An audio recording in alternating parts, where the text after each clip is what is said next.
암 환자들 뭘 먹어야 되느냐? 암 환자는 탄수화물 먹으면 안 된대. 원장님 전 탄수화물 하나도 안 먹어요. 근데 하나는 알고 둘은 모르는 거예요. 그러면 우리 정상세포는 뭘 먹고 살까요? 암이 좋아하는 음식이 뭘까? 많이 물어봐요. 이 음식을 먹고 암이 얼마나 커졌나 측정이 안 되잖아요. 근데 이렇게 하면 돼요.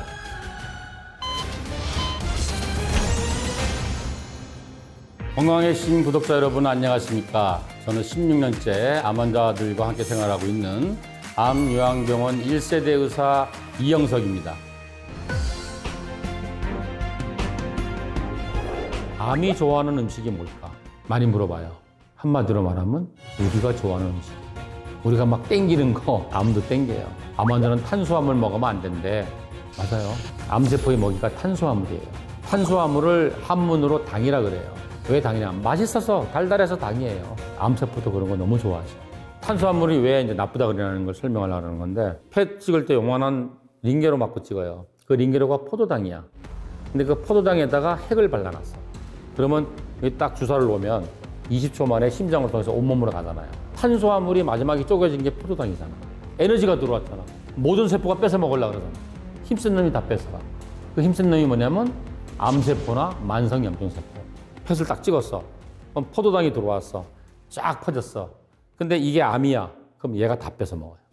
금방 놓은 포도당이 다 모여 있는데 거기에 핵이 발려 있잖아. 방사선이 나오잖아. 그걸 감마 카메라로 탁 찍은 게 펫이에요. 암이 제일 좋아하는 거야. 다 뺏어 먹잖아. 그래서 많은 사람들이 원장님 전 탄수화물 하나도 안 먹어요. 근데 하나는 알고 둘은 모르는 거예요. 그러면 우리 정상세포는 뭘 먹고 살까요? 우리 정상세포도 탄수화물 먹고 살아요. 암세포도 탄수화물 좋아하고 내 세포도 탄수화물을 좋아해. 그럼 어떻게 해야 되느냐? 좋은 탄수화물을 많이 먹어야 돼요. 좋은 탄수화물은 우리 정상세포한테 많이 가는 거고, 나쁜 탄수화물은 암세포로만 많이 가는 거죠. 그게 우리가 뭐냐면 당지수라는 개념이에요. 탄수화물이 당이니까 탄수화물을 먹었을 때 탄수화물의 마지막 대사산물이 포도당이잖아요. 포도당 100g 먹으면 100g이 피로 흡수되잖아요. 감자를 100g 먹었을 때 탄수화물이 피로 몇 g을 가느냐, 이 비율이 당지수예요. 나쁜 탄수화물은 뭐냐면 맛있어. 대신 뭐냐면은 먹으면 순간적으로 혈당이 확 올라와. 피로 순간적으로 흡수가 되는 거예요. 그게 아까 펫CT 찍을 때 포도당을 링게를 탁 쏘면은 순식간에 100% 피 속으로 올라가잖아요. 그러니까 다 암세포로만 가잖아요. 이 포도당은 당지수가 100이에요. 100. 당지수가 높은 음식을 먹으면 먹을수록 순간적으로 피 속으로 탄수화물이 포도당이 들어가니까 암세포로 다 뺏기는 거예요.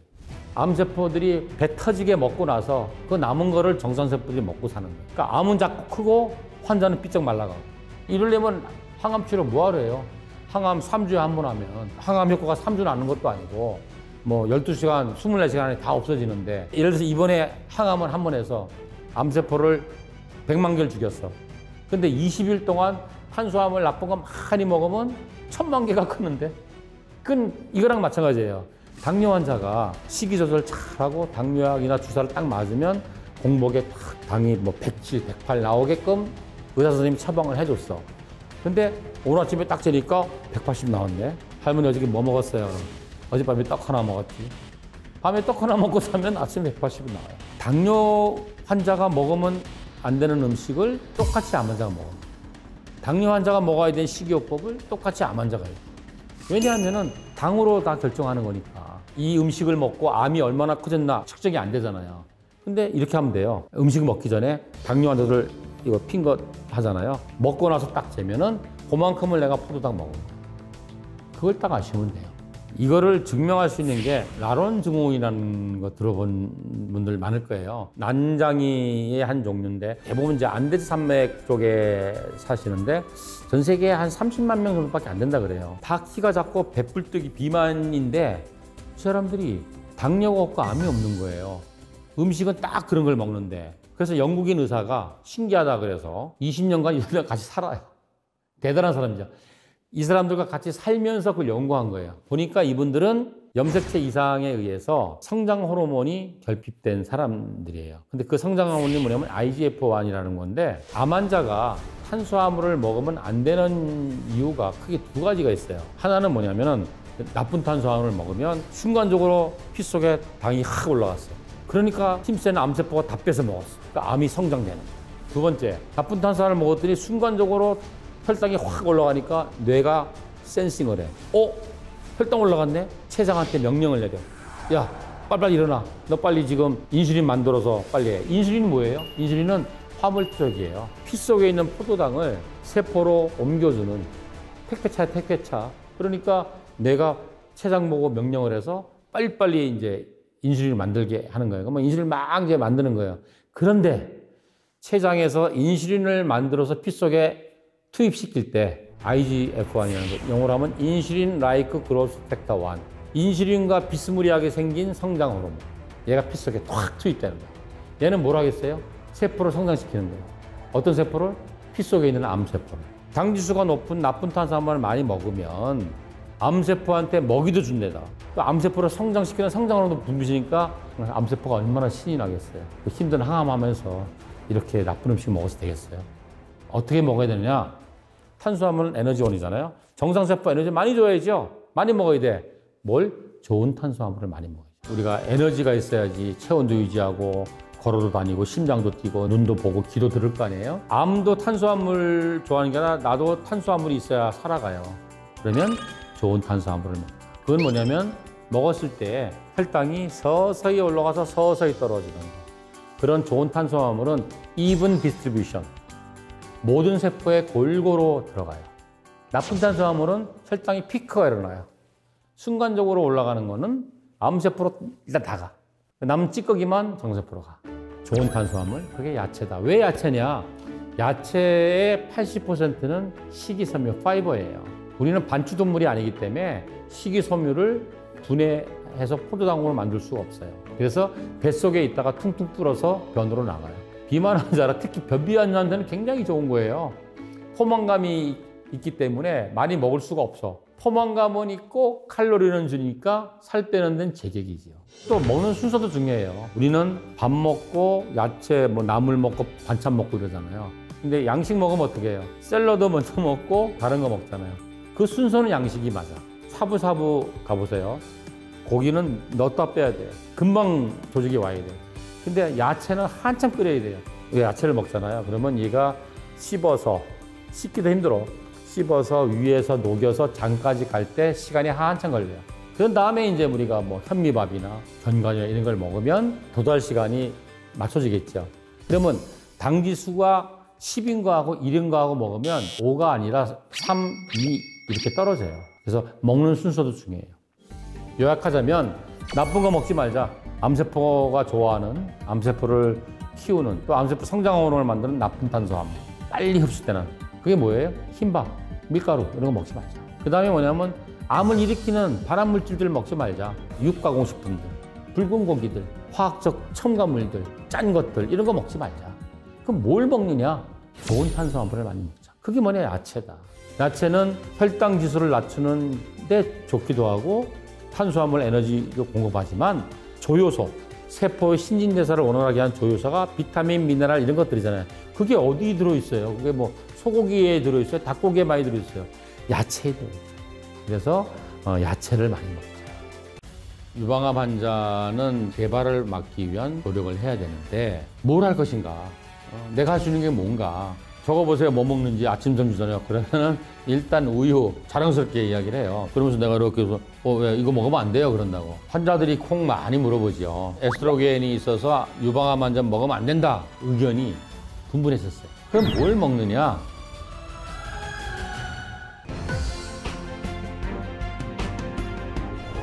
우리나라뿐만 아니라 OECD 국가 전체에서 여성암은 유방암이 발병률 1위예요. 왜 여성암 중에서 유방암이 제일 많을까?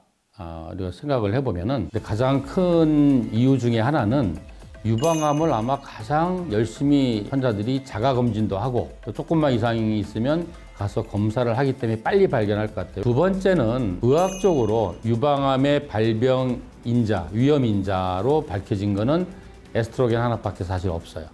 유방암은 또 호르몬과 관계된 몇 안 되는 암이기 때문에 우리 몸에서 호르몬과 관계있는 암이 유방암, 난소암, 전립선암 이런 것들이거든요. 그래서 이런 암들이 특별히 또 다른 점이 있어요. 에스트로겐이 분비가 돼서 유방세포로 들어가서 자극을 하면 이 유방세포가 세포 분열을 빨리빨리 하는 거예요.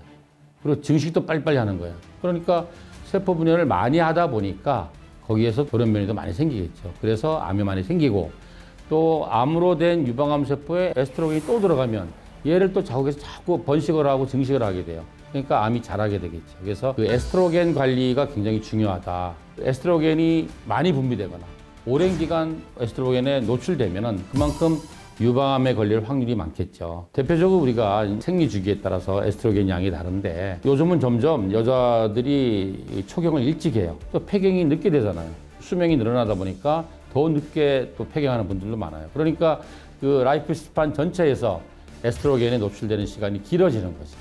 그러다 보니까 유방암이 발생되는 확률이 높은 거죠. 또는 이제 폐경 후에 그 폐경 후 증상, 갱년기 증상이 심해서 여성 호르몬 치료를 하시는 분들이 있잖아요. 폐경되니까 피부도 거칠어지고 뭐 잠도 안 오고 얼굴도 뭐 확 달아오르고 막 여기저기 관절이 아프니까 여성 호르몬 많이 먹으면 다시 예전처럼 피부도 뽀얘지고 그렇게 많이 했는데 애지간히 힘들지 않으면 여성 호르몬 치료를 잘 안 하는 추세예요. 여성 호르몬 처방을 받을 때는 반드시 그 유방암에 대한 그 발병을 주기적으로 체크하시면서 하셔야 됩니다. 또 피임약이 좀 문제가 되는 경우가 있는데 모든 피임약이 유방암을 증가시키는 건 아니에요. 그러니까 호르몬 단독으로 되어 있는 피임약은 별 관계가 없는데 복합 제조로 된 경구 피임약을 먹게 되면은 유방암 발병률이 증가하게 됩니다. 근데 또 걱정을 좀 드려도 되는 게 피임약을 복용을 중단하면 다시 위험률은 내려가게 됩니다. 지금까지 말씀드린 건 주로 난소에서 나오는 에스트로겐에 대한 얘기인데 에스트로겐은 우리 몸에서 난소에만 나오는 게 아니에요. 우리 몸에 있는 지방 조직에서도 여성 호르몬이 나와요. 옛날엔 지방 조직이 그냥 보온이라든지 쿠션 역할만 하는 그 물리적인 조직이라고 생각했는데 요즘은 그 지방이 호르몬 기관이에요.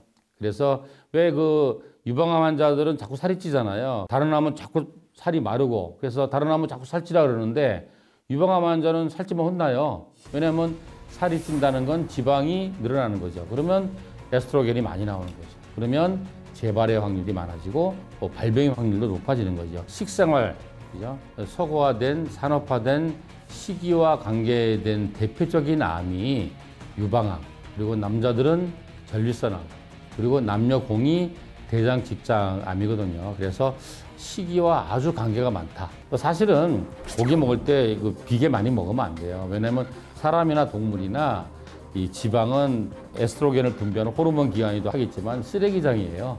그러니까 몸속에 있는 잘 배출 안 되는 것들이 있잖아요. 뭐 중금속이라든지 이런 것들이 지방에 쌓여요. 그래서 지방이 많으면 그런 중금속이나 발암 물질의 저장 창고가 되니까 암에 걸릴 확률이 높아지겠죠. 칼로리를 낮추자. 또 동물성 음식을 줄이자. 그럼 뭘 먹느냐?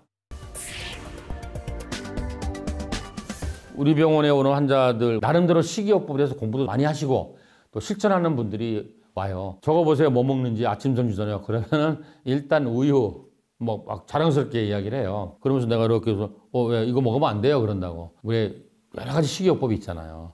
근데 어떠한 식이요법에서도 우유를 먹으라고 하는 식이요법은 없어요.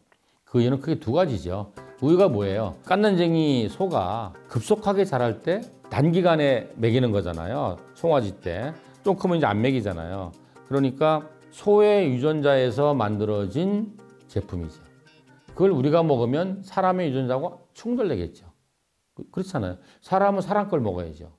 두 번째는 이게 그 안에 얼마나 많은 성장 호르몬이 들어있겠어요. 성장 호르몬이 들어있어야지 이 깐난쟁이 소가 막 하루가 다르게 클 거 아니에요. 그럼 그걸 먹으면 그럼 내가 지금 뭐 이 나이에 내가 뭐 간땡이가 커지겠습니까? 뭐 췌장이 커지겠습니까? 여자분들이 유방이 커지겠습니까? 정상세포는 안 커져요. 뭐가 커질까요? 암세포가 그걸 먹고 하루가 다르게 커지겠죠. 그래서 우유는 옛날에 내가 어릴 때 먹거리가 없을 때는 그걸 먹어야지 모든 게 영양소나 칼로리를 맞출 수 있어요. 근데 지금은 좋은 게 너무나 많은데 왜 그걸 먹습니까? 그래서 우유는 사실은 건강식품이 아니고요. 또 그러다 보니까 뭐예요? 우유에서 만든 유가공식품들 그것도 우리가 건강하지는 않죠. 뭐 치즈라든지 그죠 버터라든지 뭐 이런 거 사실은 권장할 만한 건 아닙니다. 환자들이 콩 많이 물어보죠. 그리고 콩에 대해서는 의견이 분분했었어요. 콩에 에스트로겐이 있어서 유방암 환자 먹으면 안 된다. 이렇게 이제 막 이야기들을 많이 했는데 콩에 들어온 거는 좋은 에스트로겐이에요. 그래서 이 좋은 에스트로겐이 유방세포의 에스트로겐 수용체에 다 달라붙어 있으면 암을 키우고 암을 발생시킬 수 있는 나쁜 에스트로겐이 붙을 자리가 없어지겠죠. 그래서 선제적으로 예방하는 거예요. 콩에서 나온 좋은 에스트로겐은 모든 암 환자, 특히 유방암 환자한테도 적극적으로 추천하는 식품입니다. 두유 정말 좋은 거죠. 정말 좋은데 단점이 집에서 두유 만들어 드셔보셨어요? 우리 병원에 오는 환자들 내가 물어보기 전에 식단에 쓰는 게 콩물 아니면 두유를 다 써요. 그럼 제가 이 두유 어디서 샀습니까? 그러면 이거 사면 안 되죠. 집에서 만들지요 라고 이야기하는 사람들이 많아요. 두유 집에서 만들어 먹으면 원래 콩이 비린내 나잖아요. 두유는 비린내가 나고 맛이 없어요. 근데 시중에서 사 먹는 두유 어때요? 굉장히 식감이 좋잖아요. 달달하고. 그래서 달달하고 맛있는 그 두유는 첨가물 범벅이기 때문에 그건 먹으면 안 돼요. 요즘 두유 만드는 기계 있잖아요. 콩물도 만들 수 있고 두유도 만들 수 있어요. 그래서 집에서 두유를 만들어서 드시는 거는 식물성 단백질의 보고이기도 하고 좋은 에스트로겐의 보고이기도 하고 특히 유방암 환자들은 제가 강추합니다. 두부 반드시 먹어야죠. 식단 보면 두부 빠진 사람 없어요. 두부는 무조건 다 들어가 있고 콩물은 80% 들어가 있고 두유는 한 60% 들어가 있어요. 동물성 단백질은 우리가 많이 줄이라 그러잖아요. 그러면 단백질 어디서 보충하느냐? 거기에 태반이 콩이에요. 근데 이제 콩 자체를 먹으면 콩 껍질에 알러젠들이 있기 때문에 나 콩 먹어도 알레르기 안 생기는데 이런 분들이 있는데 밖에서 생기는 알레르기 말고 내장에서 생기는 알레르기. 먹었는데 우리 겉은 멀쩡하는데 뭐 위장이고 식도고 뭐 소장 대장에 점막이 다 볼록볼록 알레르기가 났어. 그러면 어떻게 되겠어요? 어렵게 만들어서 먹은 음식이 흡수가 안 되잖아요. 그래서 콩을 직접 먹는 것보다는 콩 가공식품이 좋다는 얘기죠. 원래 견과류의 껍질에 알러전들이 많아요. 콩도 껍질에 알러전이 많기 때문에 콩을 그냥 먹을 때는 우리 옛날에 어머니들이 그렇게 했잖아요. 콩을 물에 푹 불린 다음에 젖은 컵에 싼 다음에 하잖아요. 콩을 직접 먹으려고 그럴 때는 24시간을 물에 불려라. 그래서 이 독소를 빼낸 다음에 또 12시간을 젖은 컵에 싸서 한 번 더 확인 사슬 한 다음에 먹어라. 그러거나 아니면 콩을 발효하거나 가공해서 두부나 낫또나 청국장이나 콩물이나 두유로 만들어서 먹어라. 많이 드셔야 돼요. 왜냐면 우리 현미 이런 데도 단백질이 많이 있지만 이 콩을 통한 제품에서 단백질을 많이 흡수해야 돼요. 두부는 우리가 하루에 식욕을 정말 빡세게 하는 분은 한 번씩 먹으라고 그럽니다. 사실 오일은 엄격하게 제한합니다. 식물성 오일 중에서 아마씨유, 그거 아주 좋은 기름이고 또 우리나라 들기름 있잖아요. 들기름이 정말 좋은 기름이에요. 대신 이제 이 들기름을 재래식 방법으로 볶아서 태워서 짜면 안 되고 냉압착한 들기름. 그래서 요즘 인터넷상이나 또 이 식품 가게에 가면은 냉압착 들기름 많이 팔고 모든 기름이 이렇게 뚜껑을 열고 이렇게 하다 보면 산소가 들어가면 산패가 돼요. 그래서 요즘은 일회용으로 먹을 수 있게끔 이제 판매되는 것도 많아요. 그래서 오일은 식물성 오일만 먹자. 유방암을 일으킬 수 있는 음식들. 그 중에서도 유방암은 고지방, 고칼로리 음식을 먹으면 안 된다는 거죠. 왜냐하면 고지방, 고칼로리 음식을 먹고 운동 안 했어. 살이 쪘어. 지방이 많아졌어. 그럼 지방에서 에스트로겐이 나와. 에스트로겐이 남아있는 암세포를 자극해. 그러면 재발하는 거죠. 그래서 고지방, 고칼로리 음식을 줄이고 규칙적인 운동을 하자. 그래서 체중을 조절하자. 고지방, 고칼로리, 동물성 음식 빼면 뭐겠어요? 채식 위주의 건강한 식생활을 해야 되겠죠. 녹화성 채소를 먹어라. 거기에 뭐 다양한 비타민, 미네랄, 파이토케미칼, 항암물질이 들어있다. 당연한 얘기잖아요. 또 현미를 먹어라. 현미 속에 식물성 단백질이 들어있고 백미와 다르게 혈당 지수를 낮춘다. 특히 유방암 환자 그러면 이제 거기다 콩을 추가를 할 수 있겠죠. 콩을 가공하거나 발효해서 많이 드시라. 환자들이 와서 그래요. 저 감기 걸렸는데 비타민C 놔주세요. 저 고혈압인데 비타민C 맞으면 될까요? 너무 피곤해. 비타민C 맞게 해주세요. 심지어 저 암 환자인데요. 항암 안 하고 비타민C로 낫게 해주세요. 비타민C 맞으면 암 낫습니까? 제가 정말 답답하죠. 내가 비타민C 암 연구의 3대 회장을 지낸 사람인데 이제는 진실을 객관적으로 말해야 됩니다.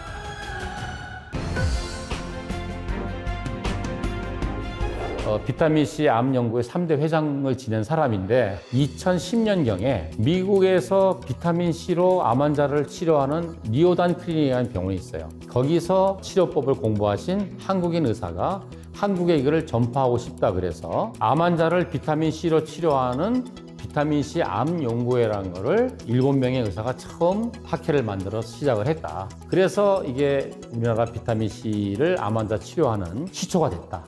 저를 비롯한 우리 학회 임원들이 비타민C의 효능을 알리려고 엄청나게 노력을 많이 했어요. 한동안 비타민C에 대한 찬반 논란이 거셌어요. 비타민C 그러면 대학교에 있는 교수님들이 난리가 났어요. 내가 방송 가서도 많이 싸웠어요. 비타민C 하면 죽는다고. 근데 지금은 많은 대학에 있는 정통화를 하는 의사 선생님도 비타민C 효능에 대해서는 인정하는 분들이 많아요. 지금은 전국에 비타민C 주사 안 넣는 병원 없잖아요. 근데 지금 부작용이 생겼어. 뭐냐? 지금은 비타민C가 만병통치약이야. 비타민C만 하고 다른 항암 방사선 안 하겠다는 사람이 너무 많아요. 그걸 부추기는 사람들도 있고, 특히 암 환자의 입장에서는 비타민C만 갖고 암을 정복할 수 있다. 그는 어불성설입니다.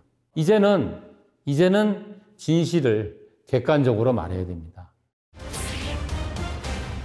예전에 비타민C를 하루에 최소한 30에서 50mg 이상을 안 먹으면 괴혈병 생긴다. 이 비타민C를 알아낸 게 그거잖아요. 옛날에 그 대항해 시대에 항해할 때 야채가 떨어져서 야채를 못 먹었더니 선원들이 다 피를 흘리는 괴혈병이 걸렸다. 알아보니 야채에 있는 비타민C 공급이 안 돼서 그렇다. 그런데 최소한 우리나라에서 괴혈병 생기는 사람이 있을까요? 비타민C가 괴혈병 예방을 위해서 쓴다는 건 이제는 우리는 논외입니다. 그럼 비타민C를 어떻게 써야 되느냐? 정말 많은 역할을 하죠. 면역력을 높이죠. 면역력을 높이는 기본 중에 하나고, 모든 세포 내에서 대사를 하잖아요. 대사를 할 때 조효소들이 있단 말이에요. 윤활유가 있단 말이죠. 윤활유에 비타민C는 약방의 감초예요. 다 들어가요. 그래서 모든 세포의 기능을 좋아지게 하는데 비타민C가 필요하죠. 면역에도 필요하죠. 해독에도 필요하죠. 장 건강에도 필요하죠. 상처 치유에도 필요하죠. 비타민C는 감기에도 효과가 있고, 피로 회복에도 효과가 있고, 피부 미용에도 효과가 있고, 비만에도 효과가 있어요. 물론 암 환자한테도 도움이 됩니다. 하지만 무조건 그냥 많이 퍼먹으면 된다. 무조건 병원 가서 비타민C 10개씩 맞으면 된다. 이거는 위험한 짓입니다. 암 환자 입장에서 이야기를 해봅시다.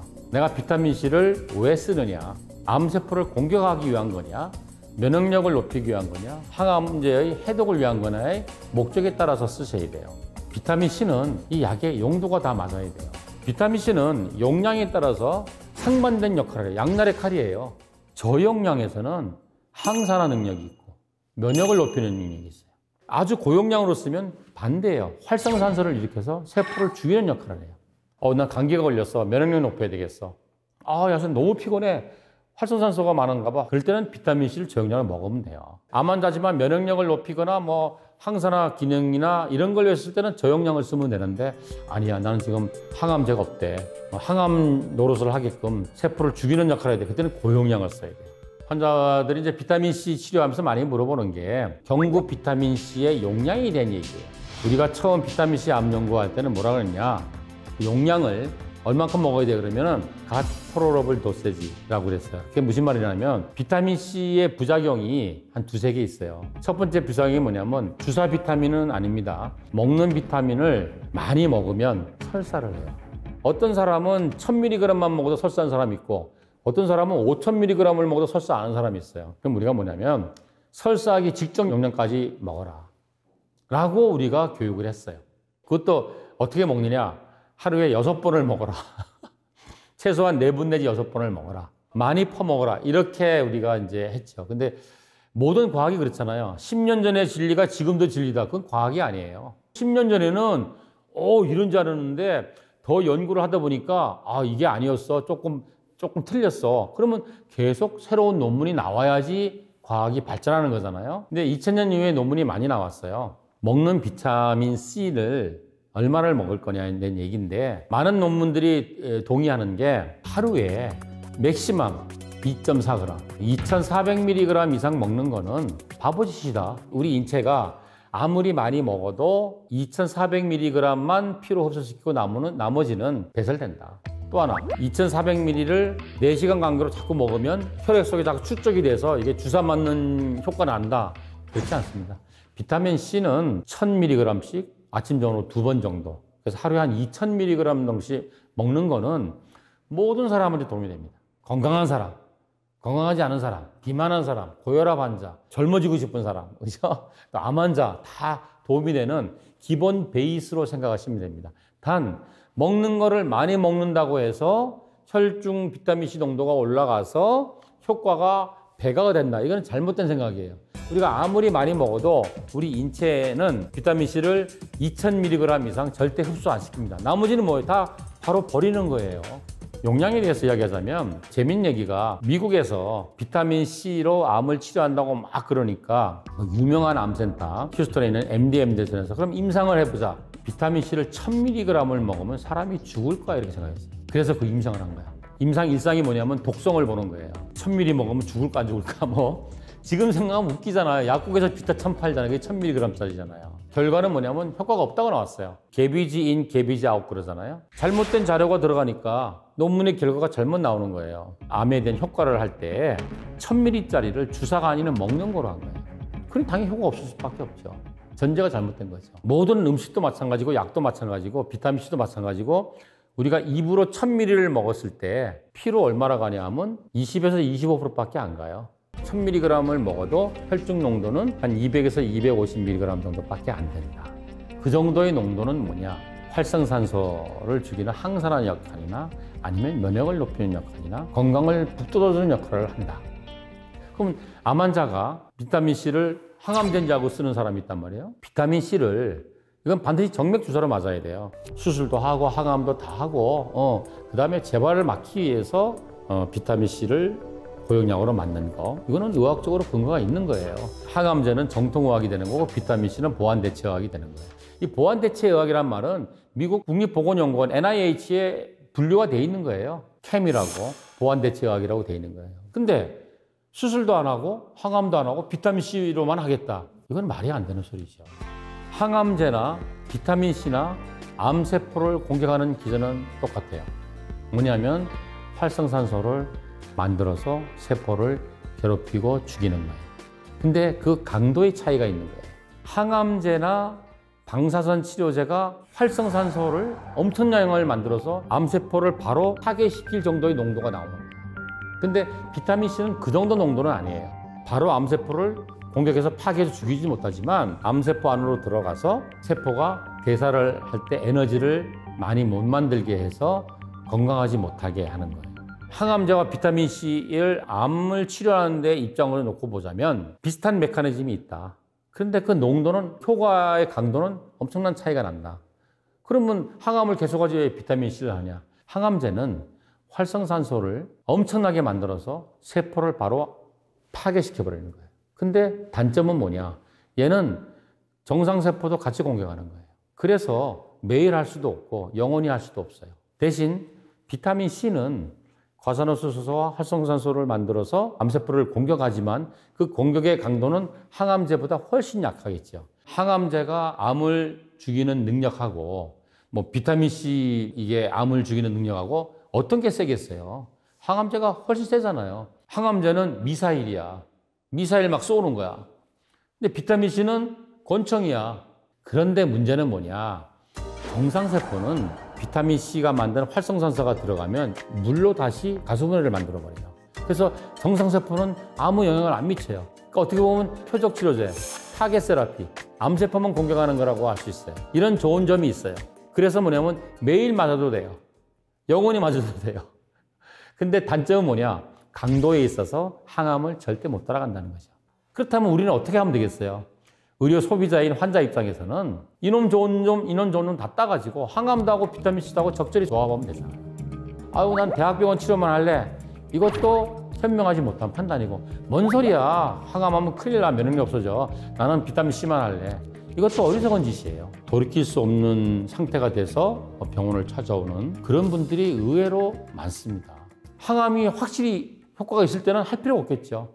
이제 항암이 없다든지 항암이 내성이 왔다든지 그때는 해볼 수 있는 거죠. 그리고 대학에 있는 젊은 교수님들도 비타민C 치료를 시도해 보려고 많이 하십니다. 근데 그 대학에서는 제도적으로 시스템적으로 그렇게 할 수가 없는 거죠. 목표를 잘 정해야 돼요. 내가 비타민C를 왜 맞느냐, 왜 먹느냐. 비타민C를 하루에 한 뭉치를 먹는데 이거 갖고 암을 낫게끔 한다든지, 내가 비타민C 주사를 맞는데 항암 대신 이걸 한다든지, 이런 목표는 목표가 틀린 거예요. 항암을 하면서는 비타민C를 항암 해독을 하기 위한 목적으로 써야 되고, 대학에서 항암제가 없다 그럴 때, 더 이상 내성이 와서 뭐 약이 고를 수가 없다 그럴 때는 이 비타민C로 암세포를 억제하는 목적으로 할 때, 그때는 비타민C를 치료하는 법이나 용량이나 이런 게 다 달라야 되겠죠. 비타민C에 대해서 할 얘기가 너무나 많아요. 오죽하면 제가 학회를 운영했겠습니까? 그래서 앞으로 비타민C에 대해서는 자세히 하나하나씩 이야기하는 시간을 갖도록 하겠습니다. 환자하고 보호자하고 제일 많이 싸우는 것 중에 하나가 뭐냐? 먹는 문제예요. 아들, 딸이, 며느리가 보양식 해와요. 근데 이 환자분은 먹을 수가 없어. 딸한테 미안하니까 먹고 토하는 거예요. 항암을 안 하시는 분과 항암을 하시는 분은 그 처방이 다릅니다. 그냥 보양식만 먹을 게 아니라 식이가 요법이 되도록 이렇게 하시는 분은 예후가 완전히 달라요. 제가 20년 동안 경험했으니까 자신 있게 말씀드릴 수 있어요.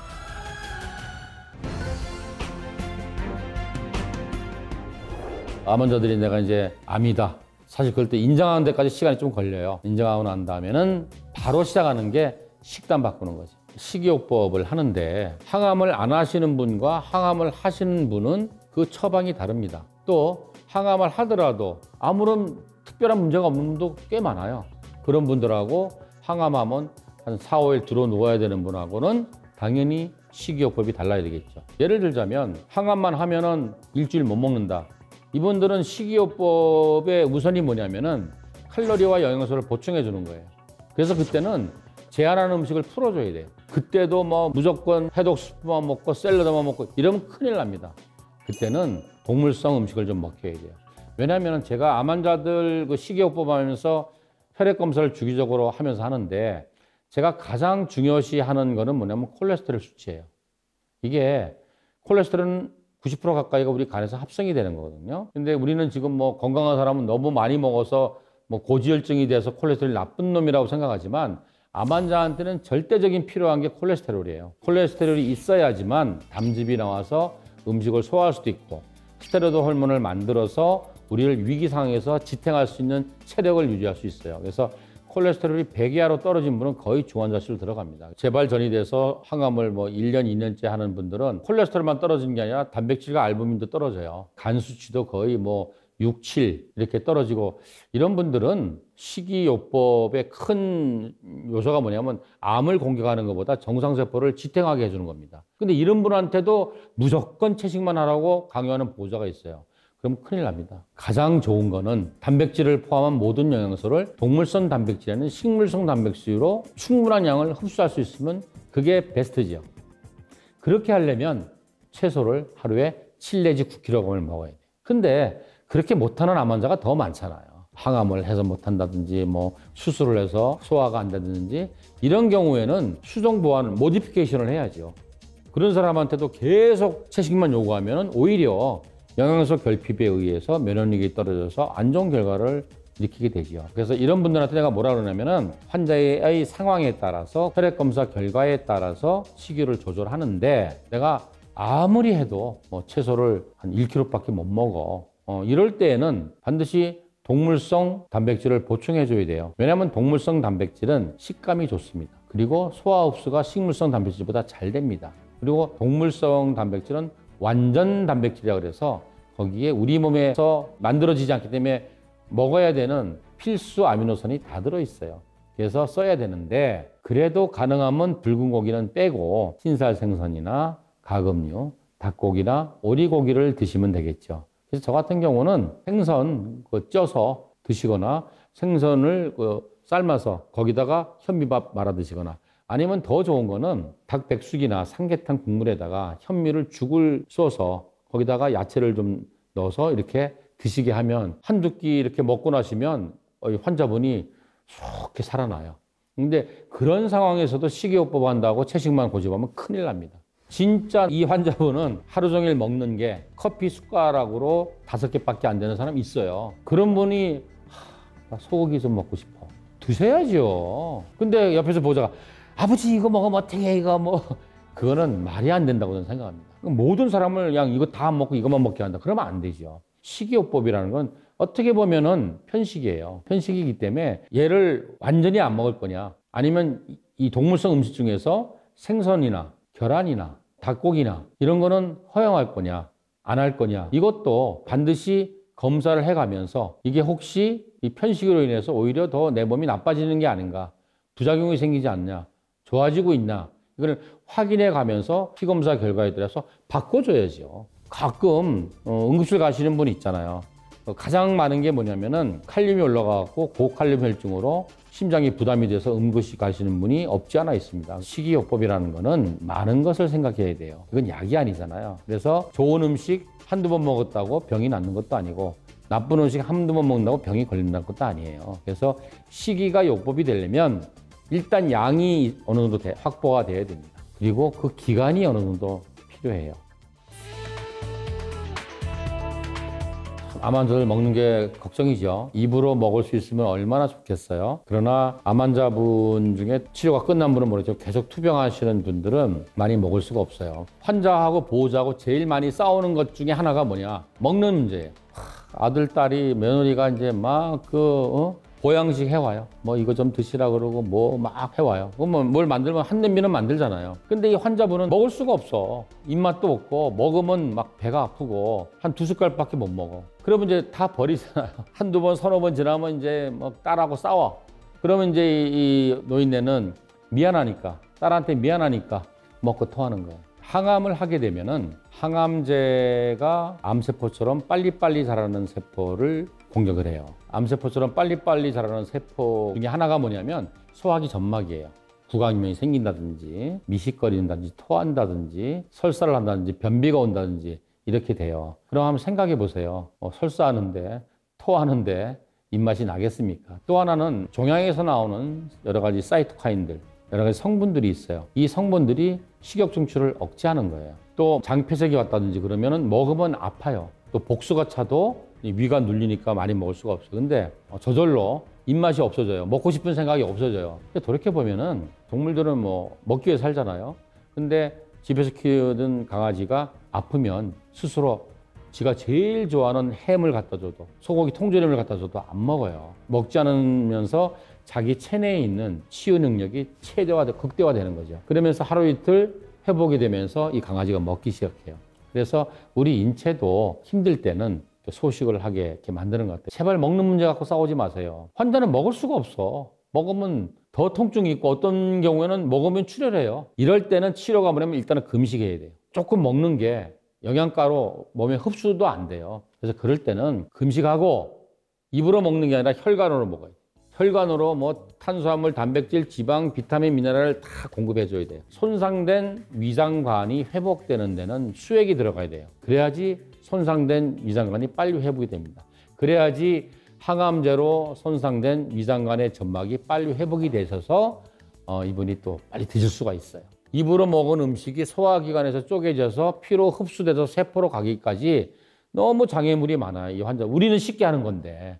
그래서 그럴 때는 입으로는 식감 좋은 거, 몸에 좋은 거, 먹고 탈 안 나는 거를 먹을 만큼만 드시게 하고, 나머지 부족한 부분은 다시 식욕이 회복되고 소화기관이 정상 가동될 때까지는 반드시 혈관으로. 근데 아직까지도 많은 사람이 무슨 소리야, 사람이 먹어야 살지, 먹어야 기운을 내지, 그래야 암도 고치고 항암도 하지, 이렇게 생각한다고. 그래서 좀 바뀌어야 돼요. 아직도 많은 환자나 보호자들이 치료 그러면 암을 치료하는 것만 치료라고 생각해요. 다 참을 수 있어. 암만 낫게 해줘. 근데 이렇게 한번 생각해 보셔야 돼요. 아주 초기에 발견을 해서 완벽한 수술을 한 분이 아니라면은 이 암은 상당히 오랫동안 치료를 진행해야 될 가능성이 있어요. 만약에 재발이나 전이 된 경우에는 고혈압이나 당뇨처럼 평생을 같이 살아가야 될 수도 있거든요. 그렇다면은 대학에서 뭐 항암은 예를 들어서 뭐 한 달에 한두 번밖에 더 하겠습니까? 그럼 나머지 시간이 어떻게 되는 거예요? 항암을 뭐 3주에 한 번씩 한다. 그럼 항암제가 3주간 암세포 죽이는 게 아니에요. 항암제는 절대 12시간 이상 작용을 못 할걸요. 12시간 이상 작용하면 우리 몸이 견딜 수가 없잖아요. 20일 동안은 스스로 암과 싸워야 되는데 거기에 대해서는 별로 관심이 없어요. 또 대학에서는 그냥 항암만 하세요 그러니까 많은 분들이 이렇게만 하면 되는구나 이렇게 알고 있는 부분이 많죠. 재발 전이된 환자의 경우라면 장기간 투병을 한다면 증상을 완화하는 치료가 무엇보다 중요하다. 그중에 첫 번째가 통증 조절이에요. 엄마 좀 참아. 아빠 아픈 거 참아. 진통제 먹으면 몸이 나빠. 환자도 진통제 몸이 나쁘다고 막 끙끙 앓으면서 안 먹는 사람 꽤 많아요. 이러면 환자는 하루하루 나빠집니다. 눈으로 보여요. 두 번째, 먹는 문제예요. 항암은 항암이고 내가 살아야 된다. 정상세포가 살아야 된다. 그래야 싸울 힘이 있지. 요즘 대학에서도 항암 치료가 크게 두 가지가 있잖아. 직접적인 항암 치료와 간접적인 항암 치료. 기존의 세포 독성 항암제는 바로 암세포를 공격하는 놈들이에요. 물론 걔들이 암세포를 100% 다 공격도 못해요. 보통 10% 정도 공격하는데 그렇게 하는데도 정상세포가 그냥 난리가 나가지고 못 먹고 아프고 손발 저리고 머리 빠지고 난리가 나잖아요. 근데 요즘 나온 게 뭐냐면 간접 항암 치료가 있잖아요. 그게 뭐냐면 면역 관해제라는 거. 키트로다, 옵티보, 여보 이런 것들. 얘들은 뭐냐면 암세포를 공격하는 면역세포를 공격하는 놈을 공격하는 거야. 우리 몸의 면역세포를 활성화를 시켜서 암을 공격하게 하는 거잖아요. 그러면 우리가 잘 먹는 것도 간접 항암 치료잖아요. 잘 먹어서 면역력이 올라가고 항암제가 해독이 되고 항산화 성분이 올라가고 그죠? 그걸 먹어야 되는데 못 먹잖아요. 그럼 그걸 주사로 맞아야지. 주사로 에너지를 내는 아미노산, 지질, 세포를 신진대사를 촉진시키고 그래서 해독을 시키고 항산화를 시키는 비타민, 미네랄, 항산화제 다 맞아야죠. 왜 그렇게 생각 안 하는지 모르겠어요. 왜 항암만 해야 된다고 아픈 거 참고 못 먹는 거 참고 항암만 해야 된다고 생각하는지. 물론 조기에 발견하는 분은 예외입니다. 제가 한 20년 이렇게 해보니까 항암만 믿고 하시는 분보다는 항암도 하면서 식이요법도 좀 거기에 맞게끔 확실히 그냥 보양식만 먹을 게 아니라 식이가 요법이 되도록 전문가한테 처방을 받고 하시고 또 입으로 못 먹는 거를 혈관으로 맞아갖고 보충하시고 이렇게 하시는 분은 정말 통계 따로 내요. 예후가 완전히 달라요. 제가 20년 동안 경험했으니까 자신 있게 말씀드릴 수 있습니다. 얼마든지 먹을 수 있고 체력이 정상이야. 그런 분들은 제가 야채를 가전 방법으로 매일 먹게끔 처방해 드립니다. 요만큼의 동물성 음식과 요만큼 식물성 음식을 혼합해서 먹는 잡식 동물이에요. 근데 우리가 어떠한 목적에 의해서 얘를 안 먹기로 했어. 그러면 이 식물성 음식을 먹어야 되는데 여기는 채소만 있는 게 아니죠. 곡류도 있고 과일도 있고 다양한 있어요. 그러면은 식이요법을 할 때 사람들은 그 재료만 중요시 생각해요. 뭐가 암에 좋아, 뭐가 폐암에 좋아, 뭐가 어느 병에 좋아. 그것도 필요하지만 더 중요한 건 뭐냐면 전체 식이요법의 플랜을, 구도를 어떻게 짜느냐가 중요하죠. 첫째는 뿌리 채소를 포함해야죠. 여러 가지 식물성 재료를 정말 골고루 먹어야 된다. 한 가지 채소에 모든 영양성이 다 들을 수는 없잖아요. 시금치에 있는 것들이 당근에 없을 수 있고, 당근에 있는 게 마늘에 없을 수 있고, 그렇게 돼 있어요. 그래서 채소 위주로 식사를 하실 때는 첫 번째 존재 조건이 뭐냐면 골고루 많은 거를 다 드셔야 돼요. 시금치만 1년 내내 먹고 당근만 1년 내내 먹으면 반드시 영양소 결핍이 생겨요. 두 번째는 전체식을 해야 된다. 통으로 먹어야 된다. 그러니까 곡류 그러면은 깎지 않은 현미를 먹어야 돼. 난 정말 빵을 좋아해요. 그러면 통밀빵 그런 거로 조금 먹는 거. 그리고 뿌리채 다 있는 거, 껍질째 다 있는 거. 이런 전체식을 하셔야 되죠. 그 다음에는 GI 지수를 낮추는 방법. 또 어떤 분은 그래요. 감자가 좋아요. 그러면 감자가 당지수, GI 지수가 얼마나 높은데요? 당근 먹어요. 당근이 얼마나 높은데요? 그런 말을 하는데 영양소도 풍부하고 당지수도 낮고 소화 흡수도 잘 되고 모든 걸 만족하는 식재료는 없어요. GI 지수를 낮추는 게 꼭 어떤 음식을 먹어야만 낮추는 게 아니에요. 현미 생각보다 GI 지수 높습니다. GI 지수 낮지 않습니다. 당근 GI 지수 높아요. 그러나 당근을 빼고 식이요법을 논할 수는 없잖아요. 그러면 GI 지수를 낮추는 방법은 식재료를 선택하는 면에서도 중요하지만 얘들을 어떻게 조리하고 어떤 순서로 먹느냐에 따라서도 GI 지수는 달라집니다. 그러니까 GI 지수가 높은 것과 낮은 것을 같이 먹으면 GI 지수는 더 낮게 떨어지는 거죠. 그래서 우리가 먹는 순서를 중요시 하잖아요. 그러니까 제일 먼저 먹을 때 샐러드를 한 접시 먹고 해라. 서양 사람처럼. 메인 먹기 전에 샐러드 먹잖아요. 샐러드는 가공을 안 했으니까 식이섬유가 그대로 있잖아요. 80%의 식이 있으니까 이게 굉장히 소화도 늦게 되고 80%는 흡수가 안 되고 그냥 위장에 머물러 있어요. 그 다음에 과일을 재빨리 조금 먹는 거죠. 왜냐하면 과일에는 정말 좋은 영양소들이 많지만 과당이 높기 때문에 지하지수가 높잖아요. 그러니까 채소 먹은 다음에 탁 먹으면 얘가 섞이는 거야. 그 다음에 현미밥 먹고, 그 다음에 단백질 먹고, 견과류 먹고, 이런 식으로 먹으면 어떤 일이 생기냐면은 제일 먼저 먹은 채소가 천천히 내려가서 장에 있고, 그 다음부터 먹은 거는 빨리 가서 여기서 만나잖아요. 그러면 식이섬유는 흡수가 안 되고 우리 뱃속에 있잖아요. 얘는 어떤 특징이 있냐면 수분을 흡수해서 불기도 하지만 주위에 있는 당을 흡수해요. 그래서 막 불어가지고 이게 대변으로 나가니까 변비 해결되고, 그리고 오랫동안 불어 있으니까 포만감 때문에 많이 안 먹으니까 비만에 좋은 결과가 나잖아요. 또 하나는 뭐냐면 무조건 오래 씹어 먹어야 돼요. 물도 씹어 먹으라고 하듯이 모든 음식을 씹어서 천천히 드시고, 이런 식으로 하면은 절대 GI 지수 때문에 문제 생기지 않습니다. 그리고 절대 영양소 결핍 생기지 않습니다. 그리고 절대 칼로리 부족으로 기력이 떨어지지 않습니다. 우리가 살이 찌고 힘이 나는 거는 단백질 먹어서 되는 게 아니에요. 그거는 오로지 탄수화물이에요. 탄수화물이 살을 찌게 만들어요. 왜냐하면 우리의 먹은 에너지원, 칼로리는 탄수화물이잖아요. 그래서 우리 옛날에 황제 다이어트 했잖아요. 고기 먹으면 살 안 찌잖아요. 왜냐하면 그건 에너지원으로 못 쓰니까. 우리가 칼로리를 높이고 기력을 내고 힘을 내고 그렇게 하려면은 탄수화물을 많이 먹어야 되죠. 무엇을 먹을 것이라는 다 알잖아요. 마트에 가면 녹색잎 채소 많잖아요. 또 뿌리 채소도 많잖아요. 베리류도 많잖아요. 그죠? 뭐 다양한 게 있어서 제철에 맞게 골라 드시면 돼요. 중요한 게 골고루 드셔야 돼요. 시기가 요법이 되려면 첫째는 어느 정도 양이 확보가 돼야 돼요. 동물성 음식은 요만큼 먹어도 되지만 식물성 음식은 요거의 10배, 20배를 먹어줘야 돼요. 그런데 대부분 사람이 식이요법 할 때 어떻게 하냐면 동물성 음식 빼고 식물성 음식을 먹는데, 식물성 음식을 예전에 혼식, 잡식할 때처럼 먹고 오는 거예요. 그러면 한두 달은 뭐 체중도 줄고 피검사하면 지방간도 없어지고 뭐 고지혈증도 없어지고 다 좋아져요. 그리고 몸도 가볍고 피부도 막 윤이 나고, 근데 이거를 6개월, 1년 한다. 이러면 어떻게 되겠어요? 우리 몸에 질병과 싸울 군사들이 없어지는 거죠. 그래서 채소를 많이 먹기 위해서는 그냥 뭐 샐러드로 먹기도 해야 되겠지만 나물로도 먹기도 하고, 야채를 어떤 거는 구워 먹는 경우도 있고 어떤 경우는 쪄 먹는 경우도 있고, 끓여가지고 수프 형태로 히포크라스 해독 수프로 먹는 방법도 있지만, 가장 채소를 많이 흡수할 수 있는 방법은 미리 80%에 해당되는 불용성 식이섬유를 제거하고 먹는 거죠. 그게 이제 즙을 짜서 먹는 거예요.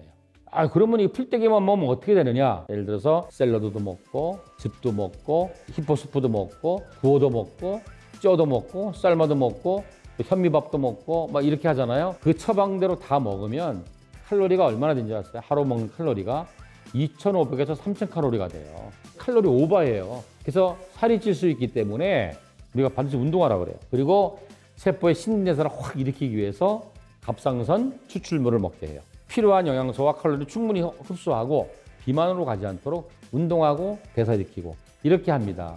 그래서 절대로 제대로 된 식이요법을 하면은 칼로리나 에너지나 기력이나 면역력이 떨어지지 않습니다.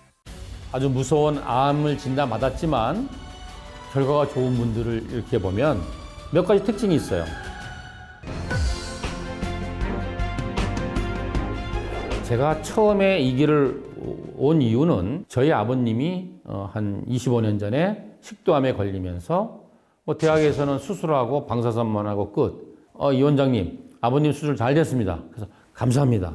근데 아버님이 3년 후에 생존해 계실 확률은 20, 30%가 안 됩니다. 그러는 거예요. 앞뒤가 안 맞잖아. 근데 우리 아버님은 그때 아무 문제가 없었어요. 그래서 우연히 건강검진했는데 식도암 진단 받은 거예요. 그러면서 수술을 하고 방사선 하면서 15kg가 빠지면서 이게 막 사람이 걸을 수도 없게 된 거예요. 그래서 그러면 3년 생존율이 20, 30%가 안 된다면은 1년도 못 산다는 얘기인데 그럼 왜 수술했냐 이거야 내 말이.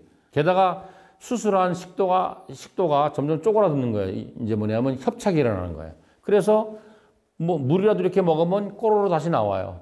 굶어 죽는 거잖아. 근데 그 방사선과 선생님 찾아갔어요. 이거 해결해 주셔야 되지 않느냐. 그러니까 뭐 냉정해요. 방법이 없습니다. 그럼 방사선 치료 포기하시던지요. 너무너무 화가 나는 거야. 우리 아버님 어떻게 됐냐고요? 13년 반 사셨어요. 3년 생존율 20, 30%였는데 그리고 우리 아버님 진통제 한 번도 안 쓰시고요. 주중에는 내려가셔서 게이트볼 하시고 주말에는 우리 병원에 입원하셔서 치료하시고 2013년 8월 달에 돌아가셨습니다. 저는 이렇게 생각해요. 통계가 나오잖아요. 뭐 췌장암 몇 기는 뭐 몇 년 살고 뭐 몇 개월 살고 뭐 5년 생존 얼마고 이게 그 통계는 뭐냐면 수술 항암 방사선만 한 사람들의 통계예요. 그 통계하고 이런 보완 대체학적인 노력을 하고 본인이 스스로 식이요법도 하고 운동도 하고 스트레스도 관리도 하고 이런 사람은 통계를 따로 내야 된다고 나는 생각해요. 이 무시무시한 암이라는 진단을 받고도 정말 좋은 결과를 가져서 지금 거의 정상생활을 하시는 분의 특징이 있어요. 첫째는 처음에 진단받았을 때 뭐 분노, 억울함 뭐 이런 걸 빨리 극복하고 빨리 본인의 위치를 찾아서 내가 어떤 노력을 해야 될까 마음으로부터 절실함이 와야 돼요. 나는 정말 꼭 살아야 돼. 내 지금 여기서 그만두면 안 돼. 이런 절실한 마음이 있어야 돼요. 당신이 지금 허벌판에 막 떠 있는 것도 아니고 막 망망대해 떠 있는 것도 아니고 정확하게 당신이 위치가 어디야, 좌표가 어디야, 내가 지금 어떤 상태에 있는가. 그러면 내가 선택할 수 있는 초이스는 뭐들이 있는가. 우선 수술이 가능하면 반드시 수술해야 되죠. 항암도 할 수 있으면 해야죠. 방사선도 할 수 있으면 해야죠. 그나마 3개밖에 안 되는데 그거 뭐 뺄 게 뭐 있어요. 한 100개쯤 되면 3개 빼지만 의학이 발전했지만 암 환자한테 맥시멈 3개밖에 없어요. 근데 이 3개 수술, 항암, 방사선 다 할 수 있는 암 환자 반도 안 돼요. 왜냐하면 재발암은 수술, 방사선은 없어요. 항암밖에 못 해요. 항암 없는 암도 얼마나 많은데요. 그래서 처음에 본인의 상태를 잘 알아야 돼. 아니 모든 학생이 서울법대 가야 되나요? 안 그렇잖아요. 모든 병이 다 옛날에 나라 돌아가야 되나요? 안 그렇잖아요. 고혈압도 옛날로 못 돌아가고 당뇨도 옛날로 못 돌아가는데 어떻게 암이 옛날로 돌아가요? 물론 초기에 발견해서 초기에 완벽하게 지나면 옛날로 돌아갈 수 있어요. 치료 목표를 같이 환자분하고 보호자하고 상의해서 합리적인 목표를 정해야 돼요. 왜냐하면은 나는 원래 고혈압이 없던 사람이야. 나는 옛날에 나로 돌아갈 거야 라고 목표를 잡으면 안 된다 이거죠. 왜냐하면 나이가 들어서 세포가 노화가 돼서 변성이 돼서 퇴화가 돼서 온 질환들 뭐 고혈압이건 당뇨건 허리 디스크건 관절염이건 뭐 뇌질환이건 심장질환이건 암이건 이거는 다시 옛날로 돌아가는 게 목표가 아니고 병원의 도움을 받고 또 본인이 노력을 해서 남은 기간 동안 다소 불편하지만 큰 문제 없이 지내겠다. 그래서 내 또래 친구들하고 같이 뭐 혈압약도 먹어가면서 당뇨약 먹는 사람 당뇨도 먹어가면서 이렇게 같이 건강하게 늙어간다. 이걸 목표로 삼으셔야 됩니다. 근데 문제는 환자들이 점점 극단으로 흐르는 거예요. 뭔 소리야. 대학병원 말을 들어야지. 뭐 골고루 잘 먹고 아무것도 하지 말라고 하는데 항암만 계속해. 반드시 언젠가 후회하게 됩니다. 또 거꾸로 항암 면역세포 다 죽어. 수술 큰일 나. 나는 뭐 식이요법하고 비타민만 갖고 할래. 이거는 말도 안 되는 소리예요. 그죠? 그리고 제가 환자들한테 부탁하는 게 뭐냐면 환자한테 물어보지 마라. 지금은 정보가 너무 넘쳐나요. 그리고 환우들끼리 뭉쳐서 환우 단체가 너무 많아요. 그죠? 여기에서 보면 문제가 뭐냐. 환자들끼리 여기저기 인터넷에 널려 있는 정보를 끌어모아서 편집을 해서 만들어서 어떻게 보면 다수결로 정해버려. 진리는 다수결이 아니거든요. 내 그 수술 동기, 우리 동네 아줌마, 우리 고향 친구 이래서 이랬대더라. 이 경우의 수가 몇 개 안 되잖아요. 그래서 초창기에는 전문가의 말을 들으셔야 되고 왜 길을 갈 때 처음에는 이렇게 되지만 나중에는 이렇게 되잖아요. 나중에는 돌아올 수가 없어요. 그래서 초기에 올바른 길을 가이드. 왜냐면 골프 제일 잘 치는 타이거 우드도 코치가 있어야 돼요. 그죠? 우리 환우분들 중에서 진짜 혼자 공부 많이 해가지고 많이 아는 분들이 있어요. 그러나 제가 보면 혼자 하면 실패합니다. 이거 먹으면 나아요? 이거 하면 나아요? 이런 건 없다. 왕도는 없다. 아직까지 어느 한 가지 방법이 완벽한 건 없다. 암은 뭐냐면은 초기에 가능한 방법을 그리고 증명되어 있는 것을 할 수 있는 모든 것을 동시에 융당폭격처럼 해도 부족하다.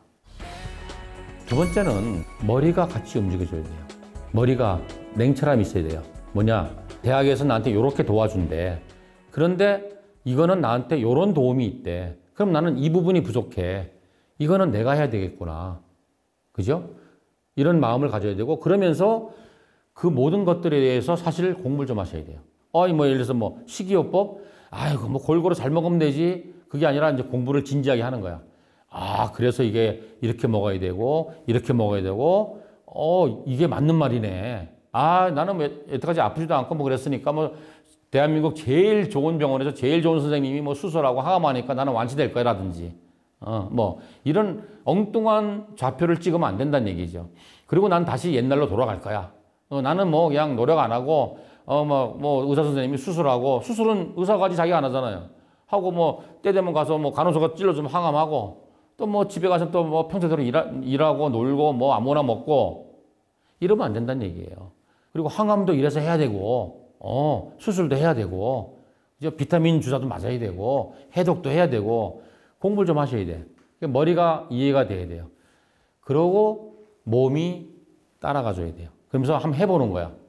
그러면 몸이 변하고 바뀌는 걸 느껴요. 시기를 예를 들자면 3일간 굶어보세요. 몸이 변화가 오나 안 오나? 옵니다. 3일간 폭식해보세요.